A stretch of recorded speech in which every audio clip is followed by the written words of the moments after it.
के तपाईको video viral भइरहेको छैन? हुँदैन पनि, किनभने जबसम्म तपाईँ आफ्नो भिडियोमा राम्रो थम्बनेल लगाउनु हुँदैन तबसम्म तपाईको भिडियो कहिले भाइरल हुन सक्दैन। म 101% ग्यारेन्टी लिन सक्छु र प्रुभ पनि गर्न सक्छु। यदि तपाईको सामने यो दुईटा थम्बनेल आयो भने तपाईँ कुनमा क्लिक गर्नुहुन्छ? अफकोर्स यसमा क्लिक गर्नुहुन्छ। यही कुराले स्पष्ट हुन्छ कि भिडियोलाई भाइरल गर्नु छ भने हामीलाई एउटा राम्रो र एट्र्याक्टिभ थम्बनेल बनाउनै पर्छ। यदि तपाईले म जस्तै थम्बनेल बनाउन चाहनुहुन्छ देन भिडियोको एउटा पनि पार्टलाई स्किप नगरिकन अन्तिमसम्म हेर्नु होला र मैले गरेको स्टेपलाई फलो गर्नु होला। देन तपाईँ मात्रै म जस्तो चाहिँ थम्बनेल बनाउन सक्नुहुन्छ। सो ढिलो नगरिकन स्टार्ट गरौँ है त। यस्तो थम्बनेल बनाउनको लागि चाहिँ तपाईले दुईवटा एप्लिकेसनको आवश्यकता पर्छन् जुन चाहिँ तपाईँ प्ले स्टोरबाट इजिली डाउनलोड गर्न सक्नुहुन्छ। त सबैभन्दा पहिले चाहिँ तपाईँ आफ्नो प्ले स्टोरलाई ओपन गर्नुहोला। प्ले स्टोरलाई ओपन गरिसकेपछि यहाँ तलमा तपाईँले हेर्न सक्नुहुन्छ सर्च आइकनमा यहाँ क्लिक गर्नुहोला। सर्च आइकनमा क्लिक गरिसकेपछि यहाँ सर्च बारमा तपाईँले पिन्टरेस्ट सर्च गर्नुहोला। त्यसपछि यसमा क्लिक गर्नुहोला। यति क्लिक गरिसकेपछि यहाँ हेर्न सक्नुहुन्छ मैले चाहिँ अगाडि नै यसलाई डाउनलोड गरेर राखिसकेको छु। त्यसैले चाहिँ तपाईँ यहाँबाट डाउनलोड गरिहाल्नु होला। अनि नेक्स्ट तपाईँको भइहाल्यो इमेज सर्च म्यान। यहाँ तपाईँ हेर्न सक्नुहुन्छ इमेज सर्च म्यान, यसमा चाहिँ क्लिक गर्नुहोला। यति गरिसकेपछि यो पनि चाहिँ मैले अगाडि नै डाउनलोड गरेर राखिसकेको छु। त तपाईँ यहाँबाट डाउनलोड गरिहाल्नु होला। यो नगरे पनि हुन्छ, बट कुनै चाहिँ एलिमेन्टहरू हामीले चाहिँ त्यो पिन्टरेस्टमा मिल्दैन, त्यसैले चाहिँ हामीले यो डाउनलोड गर्नुपर्ने हुन्छ। सबैभन्दा इम्पोर्टेन्ट चाहिँ तपाईँको भइहाल्यो पिक्सल ल्याब। यो चाहिँ डाउनलोड गर्नै पर्छ किनभने यसलाई नै युज गरेर चाहिँ हामी चाहिँ एउटा एट्र्याक्टिभ थम्बनेल चाहिँ बनाउने छौँ है त। फेरि चाहिँ सर्च बारमा क्लिक गर्नु होला र यहाँनिर चाहिँ पिक्सल ल्याब सर्च गर्नु होला।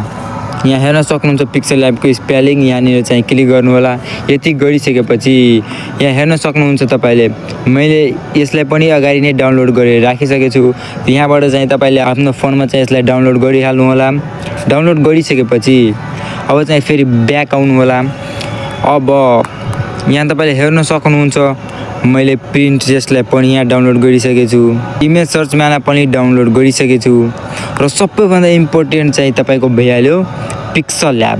हेर्न सक्नुहुन्छ मैले यहाँ पिक्सल ल्याबलाई पनि डाउनलोड गरिसकेको छु। थम्बनेल बनाउनको लागि चाहिँ हामीलाई सबैभन्दा पहिले चाहिँ ब्याकग्राउन्डको आवश्यकता पर्छ कि कस्तो खाले हामीले ब्याकग्राउन्ड लगाउने हो ताकि हाम्रो भिडियोमा बढीभन्दा बढी मान्छेले क्लिक गरोस् र हाम्रो भिडियो चाहिँ भाइरल होस्।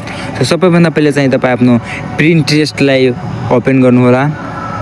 पिन्टरेस्टलाई ओपन गरिसकेपछि तलमा तपाईँले हेर्न सक्नुहुन्छ सर्चको आइकन, यसमा क्लिक गर्नुहोला। यति गरिसकेपछि यहाँनिर चाहिँ तपाईँले माथिमा हेर्न सक्नुहुन्छ सर्च फर आइडियाज, त यहाँनिर क्लिक गर्नुहोला। यति गरिसकेपछि यहाँनिर चाहिँ तपाईँले थम्बनेल ब्याकग्राउन्ड सर्च गर्नु होला। थम्बनेल ब्याकग्राउन्डमा क्लिक गर्नु होला। यति गरिसकेपछि यहाँनिर हेर्न सक्नुहुन्छ तपाईँले कति राम्रो चाहिँ थम्बनेलको ब्याकग्राउन्ड आइसकेछ। यो मध्ये चाहिँ तपाईँले जुनसुकै चाहिँ डाउनलोड गर्न सक्नुहुन्छ, जुन चाहिँ तपाईँको भिडियो एकोर्डिङ अथवा चाहिँ तपाईँलाई जुन राम्रो लाग्छ त्यो चाहिँ यहाँबाट चाहिँ तपाईँले डाउनलोड गर्न सक्नुहुन्छ। अहिले मैले तपाईँहरूलाई हेराउनको लागि तत्कालीन चाहिँ यसमा भित्र पनि हेर्न सक्नुहुन्छ कति राम्रो चाहिँ थम्बनेलको ब्याकग्राउन्ड दिइसकेछ। त तत्कालीन चाहिँ मैले यसलाई डाउनलोड गरेँ। डाउनलोड कसरी गर्ने भन्ने कुरा चाहिँ तपाईँको मनमा आइरहेको होला। त यसमा चाहिँ डाउनलोड गर्न त्यति गाह्रो छैन। तपाईँ यहाँनिर चाहिँ 3 डटमा क्लिक गर्नु होला। 3 डटमा क्लिक गरिसकेपछि यहाँनिर चाहिँ तपाईँले हेर्न सक्नुहुन्छ डाउनलोड इमेज। यो डाउनलोड इमेजमा क्लिक गर्नु होला। यति गरिसकेपछि यहाँनिर हेर्न सक्नुहुन्छ हाम्रो इमेज चाहिँ डाउनलोड भइसकेछ। ब्याक आउनु होला।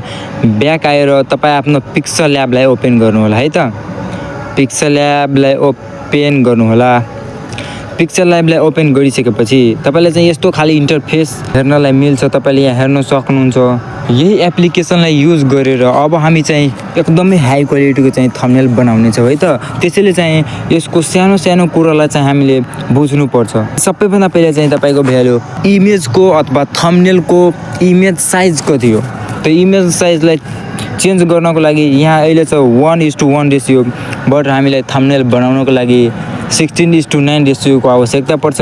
जुन चाहिँ तपाईँ यहाँ 3 डटमा क्लिक गरेर यहाँ हेर्न सक्नुहुन्छ इमेज साइजमा क्लिक गर्नु होला र यहाँनिर चाहिँ तपाईँले हेर्न सक्नुहुन्छ कस्टममा यहाँनिर क्लिक गर्नुहोला।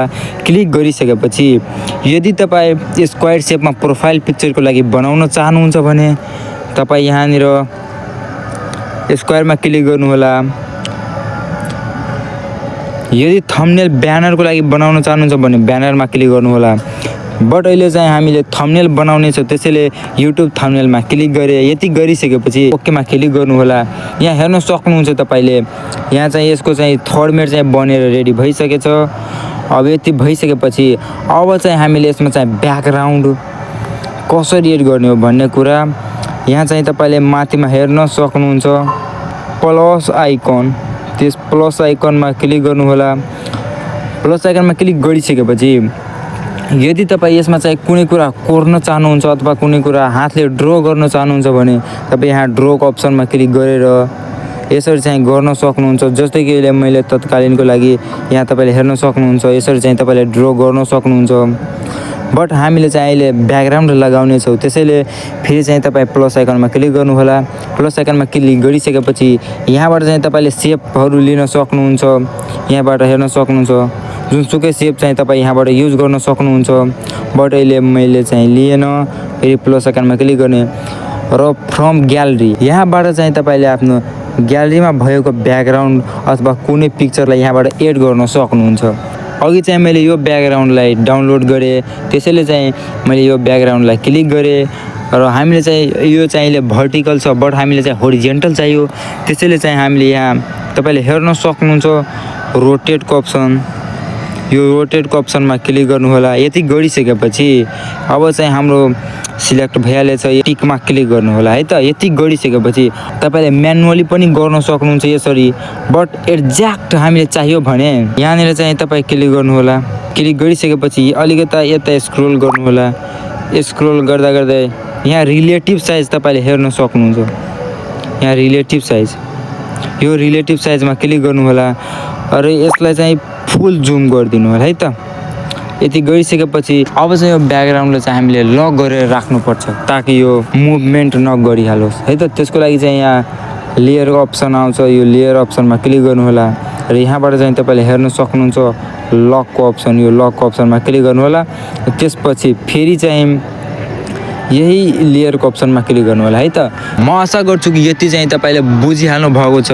अब यो ब्याकग्राउन्डमा अझै चाहिँ हामीले एट्र्याक्टिभ बनाउनको लागि चाहिँ कुनै कुनै कुरा चाहिँ अझै एड गर्नुपर्ने हुन्छ। त्यसको लागि चाहिँ तपाईँ आफ्नो होम पेजमा आउनुहोला। आइसकेपछि इमेज सर्चम्यान यहाँनिर चाहिँ तपाईँले हेर्न सक्नुहुन्छ। ओपन गरिसकेपछि यहाँ माथिमा क्लिक गरेर स्याडो पिएनजी सर्च गर्नु होला है त। यहाँनिर हेर्न सक्नुहुन्छ तपाईँले कति स्याडो पिएनजी आइसकेछ। यहाँबाट चाहिँ तपाईँले जुनसुकै चाहिँ डाउनलोड गर्न सक्नुहुन्छ, बट मैले चाहिँ अगाडि नै डाउनलोड गरेर राखिसकेको छु, त्यसैले म चाहिँ डाइरेक्टै आफ्नो पिक्सल ल्याबमा आएर फेरि यो प्लस आइकनमा क्लिक गरेर फेरि फ्रम ग्यालेरीमा क्लिक गरेर म त्यो पिएनजीलाई चाहिँ यहाँनिर एड गर्छु है त। यहाँ हेर्न सक्नुहुन्छ यस्तो पिएनजी। अब यसलाई चाहिँ कलर कसरी चेन्ज गर्ने मैले अलि यतातिर स्क्रोल गरेँ अनि यहाँनिर चाहिँ तपाईँले हेर्न सक्नुहुन्छ कलरको अप्सन। त्यो कलरको अप्सनमा क्लिक गर्नुहोला र यसलाई इनेबल गर्नुहोला र यहाँबाट चाहिँ तपाईँले यसको कलर चाहिँ चेन्ज गर्न सक्नुहुन्छ। यहाँ तपाईँले हेर्न सक्नुहुन्छ कति कलर छ। यदि यसबाट चाहिँ कुनै राम्रो लागेन भने यहाँबाट पनि तपाईँले कलर मिलाउन सक्नुहुन्छ। अहिलेको लागि मैले ब्लूको आवश्यकता छ भने मैले ब्लूमा क्लिक गरेँ। ब्लूमा क्लिक गरिसकेपछि यहाँ अप्सन छँदैछ, यसमा क्लिक गरेर म यसलाई चाहिँ अझै हाइलाइटेड जस्तो बनाइदिएँ। यति गरिसकेपछि टिक। अनि यसलाई चाहिँ हामीलाई एउटा अझै चाहिन्छ, त्यसको लागि हामीले चाहिँ यसैलाई चाहिँ कपी गर्नेछौँ। त्यो कपी गर्नको लागि यहाँ कपीको अप्सनमा क्लिक गर्नुहोला। यहाँ हेर्न सक्नुहुन्छ यो दुईवटा बनेर रेडी भइसकेछ। यहाँनिर एडजस्ट गर्नुहोला। एडजस्ट गरिसकेपछि यो साइड पनि चाहियो हामीलाई ताकि अझै राम्रो लागोस्। त्यसको लागि फेरि चाहिँ हामी यसलाई कपी गर्छौँ र यतातिर सेट गर्छौँ है त। अब यसको कलर चाहिँ हामीलाई अर्को चाहियो भने कलरको अप्सनमा आउनु होला र आइसकेपछि यहाँनिर चाहिँ यसलाई चाहिँ अर्को कलर रेड अथवा तपाईँलाई जुन चाहिँ राम्रो लाग्छ त्यो चाहिँ यहाँबाट चाहिँ तपाईँले चेन्ज गर्न सक्नुहुन्छ। फेरि यसलाई पनि मैले फेरि यसलाई कपी गरेँ र यहाँ तलतिर यहाँ यसलाई सेट गरिदिएँ। यसरी चाहिँ तपाईँले एडजस्ट गर्न सक्नुहुन्छ है त। अब हाम्रो ब्याकग्राउन्ड चाहिँ बनेर रेडी भइसकेछ। यसमा चाहिँ अब हाम्रो क्यारेक्टरलाई चाहिँ एड गर्नुपर्ने हुन्छ है त। क्यारेक्टरलाई यहाँनिर एड गर्न चाहनुहुन्छ त्यो चाहिँ यहाँबाट एड गर्न सक्नुहुन्छ। मेरो सजेसनमा तपाईँ आफ्नै फोटोलाई क्लिक गरेर चाहिँ यहाँनिर सेट गर्नु होला है त। र त्यसको ब्याकग्राउन्ड चाहिँ कसरी रिमुभ गर्ने, जस्तै कि मैले यो फोटोलाई चुज गरेँ, हेर्न सक्नुहुन्छ ब्याकग्राउन्ड यसरी लगाएर त हुँदैन। त्यसैले चाहिँ यसको ब्याकग्राउन्ड चाहिँ कसरी रिमुभ गर्ने भन्ने कुरा चाहिँ यहाँबाट चाहिँ तपाईँले चेन्ज गर्न सक्नुहुन्छ। यहाँनिर चाहिँ तपाईँले हेर्न सक्नुहुन्छ इरेज कलर, यसमा क्लिक गर्नु होला। यति गरिसकेपछि यसलाई इनेबल गर्नु होला र यहाँनिर चाहिँ तपाईँले यहाँबाट एडजस्ट गर्न सक्नुहुन्छ। यहाँ हेर्न सक्नुहुन्छ मैले एडजस्ट गरिसकेँ। यसलाई क्रप गर्नु छ भने यसलाई टिक गरिसकेपछि यसलाई क्रप गर्नु छ भने यहाँनिर चाहिँ तपाईँले क्रपको अप्सन हेर्न सक्नुहुन्छ। यो क्रपमा क्लिक गर्नु होला र यहाँबाट चाहिँ तपाईँले यसलाई क्रप पनि गर्न सक्नुहुन्छ है त। यसरी चाहिँ तपाईँले क्रप गरेर यहाँनिर एड गर्नु होला है त। यति गरिसकेपछि तपाईँले धेरै भिडियोमा हेर्नु भएको होला कि बाहिरतिर अलिकता स्टक आएको हुन्छ। त्यो स्टकलाई यसमा एड गर्नको लागि फेरि स्टकमा क्लिक गर्नु होला। स्टकमा क्लिक गरिसकेपछि इनेबल गर्नु होला र तपाईँले जुन कलरको स्टक लगाउनु छ त्यो चाहिँ यहाँबाट चाहिँ तपाईँले लगाउन सक्नुहुन्छ। यहाँबाट त्यसलाई चाहिँ बढी र कम पनि गर्न सक्नुहुन्छ। अहिलेको लागि मैले यति राखेँ। यति राखेर यो थम्बनेलमा चाहिँ मलाई अझै क्यारेक्टरको आवश्यकता पर्छ, जुन चाहिँ म त्यही प्रोसेसबाट फेरि यसलाई एड पनि गर्छु। यो क्यारेक्टरलाई यहाँनिर एड मैले गरेँ। यहाँनिर हेर्न सक्नुहुन्छ यसको स्टकलाई पनि बढाउनको लागि हामीले फेरि त्यही प्रोसेस गर्नुपर्छ। यति गरिसकेपछि धेरै जस्तो थम्बनेलमा चाहिँ ठुलो ठुलो खाले टेक्स्टहरू लगाएको हुन्छ, त्यो पनि यहाँबाट चाहिँ तपाईँले लगाउन सक्नुहुन्छ। यहाँ एमा क्लिक गर्नु होला। एमा क्लिक गरिसकेपछि टेक्स्ट प्लस टेक्स्टमा क्लिक गर्नु होला र यहाँबाट डबल ट्याप गरेर अथवा यहाँ एडिटको अप्सन हुन्छ, एडिटको अप्सन यसमा क्लिक गरेर पनि चाहिँ तपाईँले चेन्ज गर्न सक्नुहुन्छ। यसरी मैले तत्कालीनको लागि अर्न मनी लेखेँ। यहाँनिर हेर्न सक्नुहुन्छ तपाईँले फन्ट एबी फन्ट लेखा छ। यहाँनिर एबी फन्टमा क्लिक गर्नु होला। यहाँबाट चाहिँ तपाईँले जुनसुकै फन्ट युज गर्न सक्नुहुन्छ। अरू युट्युबरले चाहिँ धेरै फन्टहरू आफैले एड गरेको हुन्छ। यहाँ हेर्न सक्नुहुन्छ मैले चाहिँ यति फन्ट चाहिँ आफैले एड गरेछु। कसरी एड गर्ने भन्ने कुरा चाहिँ मैले आउने भिडियोमा सिकाउने छु। त्यसैले यो भिडियोलाई लाइक गरेर च्यानललाई सब्सक्राइब गरेर राख्नु होला है त। मैले चाहिँ यही कुनै यसबाट सिलेक्ट गरेर यसरी चाहिँ मैले यसको यसरी एडजस्ट गरिदिएँ। यति गरिसकेपछि अब चाहिँ तपाईँ चाहनुहुन्छ यसको ब्याकग्राउन्डमा कसरी लगाउने भन्ने, त्यसको साइड स्क्रोल गर्दाखेरि यहाँनिर हेर्न सक्नुहुन्छ तपाईँले ब्याकग्राउन्डको अप्सनमा क्लिक गर्नु होला। ब्याकग्राउन्डको अप्सनमा क्लिक गरिसकेपछि इनेबल गर्नु होला र कुन कलरको ब्याकग्राउन्ड तपाईँ लगाउन चाहनुहुन्छ त्यो चाहिँ यहाँबाट चाहिँ तपाईँले लगाउन सक्नुहुन्छ। अहिले मैले चाहिँ कुनै ब्याकग्राउन्ड लगाएन। अब चाहिँ मानिहाल्नु कि तपाईँले यो क्यारेक्टर चाहिँ राम्रो लागेन भने तपाईँ यसलाई चाहिँ डिलिट कसरी गर्ने, त यहाँ माथिमा हेर्न सक्नुहुन्छ डिलिट आइकनको, यसमा क्लिक गर्नु होला र ओकेमा क्लिक गरिसकेपछि यहाँनिर हेर्न सक्नुहुन्छ यो मजाले डिलिट भइसक्यो। अब चाहनुहुन्छ फेरि अर्को एड गर्छु भने तपाईँ फेरि यहाँबाट एड गर्न सक्नुहुन्छ। यो क्यारेक्टरलाई एड गरेँ है त। ओकेमा क्लिक गर्नु होला।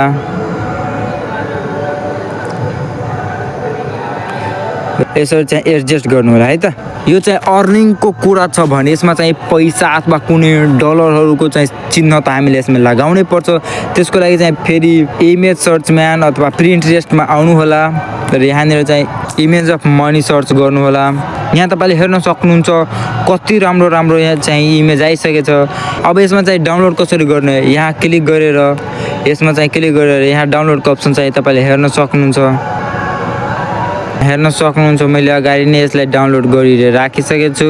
यहाँ लगाउनु होला है त। यसरी सेट गरेर यसलाई चाहिँ डुप्लिकेट गर्नु छ भने फेरि कपी, यहाँनिर चाहिँ एडजस्ट गर्नु होला है त। यसरी एडजस्ट गर्न सक्नुहुन्छ। फेरि यसमा क्लिक गर्नु होला।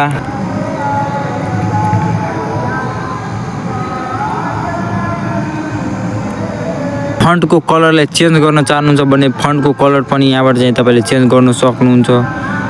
बट मैले तत्कालीनको लागि यो राखेँ। अझ यसमा केही कुरा एड गर्नु छ भने प्लसमा क्लिक गरेर ड्रग अप्सनमा क्लिक गर्नु होला। यो ब्याकग्राउन्डमा केही डट डट जस्तो लगाइदिनु होला ताकि अझै राम्रो लागोस्।